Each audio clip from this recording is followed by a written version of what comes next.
ನಮಸ್ಕಾರ, welcome back to my mini vlog. ಬಾಗ್ನಯಿಂದ ಈ ಒಂದು ವ್ಲಾಗ್ನ ಸ್ಟಾರ್ಟ್ ಮಾಡ್ತಾ ಇದ್ದೀನಿ.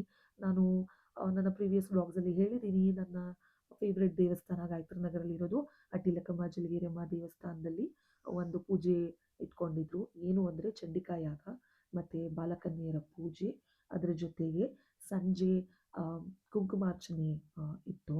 ಸೊ ನಾನು ಫಸ್ಟು ಚಂಡಿಕಾ ಯಾಗಕ್ಕೆ ಹೋಗಿ ಕೂತ್ಕೊಂಡು ಬಾಗ್ನನ ಕೊಟ್ಬಿಟ್ಟು, ಅದಾದಮೇಲೆ ಹೆಣ್ಮಕ್ಳಿಗೆ ಬಾಲಕನ್ಯರ ಪೂಜೆ ಅಂತ ಹೇಳಿದ್ರು. ಸೊ ಆ ರೀಸನಿಂದ ಅಲ್ಲಿಗೆ ಕೂಡ ಅವಳನ್ನ ಕರ್ಕೊಂಡು ಬರೋ ಒಂದು ಪ್ಲ್ಯಾನ್ ಇದ್ದಿದ್ದಕ್ಕೆ ಸಡನ್ನಾಗಿ ಅವತ್ತು ಸಂಜೆ ಹೋಗಿ ಕರ್ಕೊಂಡ್ಬಂದು ನೆಕ್ಸ್ಟ್ ದಿನ ಪೂಜೆಗೆ ಏನೇನು ಬೇಕೋ ಅದನ್ನೆಲ್ಲ ಪರ್ಚೇಸ್ ಮಾಡಿ ಇಷ್ಟೆಲ್ಲ ಅರೇಂಜ್ಮೆಂಟ್ ಮಾಡಿಕೊಂಡು ಹೋಗಿದ್ದಾಯಿತು.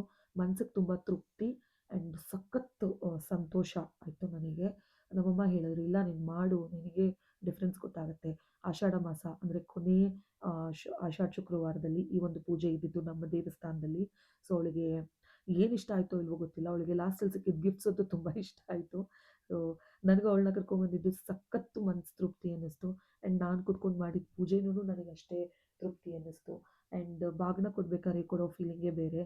ಅದು ನಿಜವಾಗ್ಲೂ ಕೊಟ್ಟಿದ್ದರೆ ಹೆಣ್ಮಕ್ಳಿಗೆ ಆ ಒಂದು ಫೀಲ್ ಬರುತ್ತೆ. ನಾನು ತುಂಬ ಸತಿ ಕೊಟ್ಟಿದ್ದೀನಿ, ಮಡಿಲಕ್ಕಿ ಆಗಲಿ ಬಾಗಿನ ಆಗಲಿ.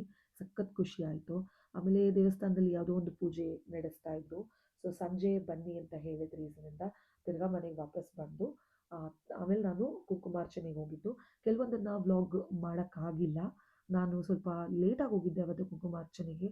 ಸೊ ಅವತ್ತು ಕೂತ್ಕೊಂಡು ಕುಂಕುಮಾರ್ಚನೆ ಎಲ್ಲ ಮುಗಿಸಿ ನೋಡಿದ್ರೆ ನಮ್ಮ ದೇವಿ ಕೂಡ, ಅಂದರೆ ಇದೇ ದೇವ್ರನ್ನೇ ನಾನು ತುಂಬ ಆರಾಧನೆ ಮಾಡೋದು. ಆ್ಯಂಡ್ ಇವರೇ ನಮ್ಮ ಜೀವನಕ್ಕೆ ಏನು ಶ್ರೀರಕ್ಷೆ. ಸೊ ಅವರು ಮೆರವಣಿಗೆಗೆ ಆಚೆ ಬಂದಿದ್ದರು. ಸೊ ನಾನು ಇಲ್ಲಿ ಒಂದು ಬೈಟ್ ಹಾಕಿದ್ದೀನಿ.